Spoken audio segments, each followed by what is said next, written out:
రాజకీయాలలో కార్యకర్తలను కాపాడుకుంటూనే నల్లగొండ గడ్డను పట్టి పీడిస్తున్న ఫ్లోరైడ్ బాధితులను ఈ ప్రాంతం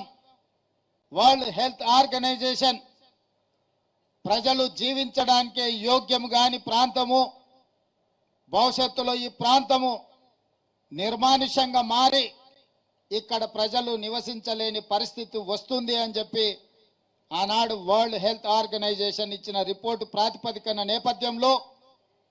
ఈ ప్రాంతం కరువు, ఈ ప్రాంతానికి నీళ్లు లేకపోవడం, ఈ ప్రాంత పేద ప్రజలని ఫ్లోరైడ్ మహమ్మారి పట్టి పీడిస్తున్న సందర్భంలో గోదావరి జలాలను ఈ ప్రాంతానికి తరలించాలని ఆనాడు గొప్ప ఉద్యమం రామరెడ్డి దామోదర్ రెడ్డి గారు చేపట్టడం జరిగింది. వారి ఉద్యమ నేపథ్యంలో మొట్టమొదటి ప్రధానమంత్రి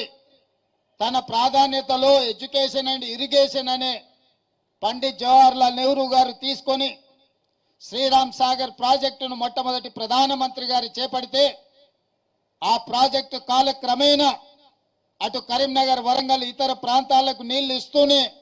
నల్గొండ జిల్లాకు కూడా నీళ్లు ఇవ్వాలి, ఈ ప్రాంతాన్ని పట్టి పీడిస్తున్న ఫ్లోరైడ్ సమస్యను పరిష్కరించాలి, కరువుగా ఎడారిగా మారిన నల్గొండ జిల్లా సస్యశ్యామలం కావాలి, పచ్చని పంటలు పండాలి అని ఆనాడు 40 సంవత్సరాల క్రితమే ఎమ్మెల్యేగా ఎన్నికైన దామోదర్ రెడ్డి గారు ప్రజల కోసం కొట్లాడారు.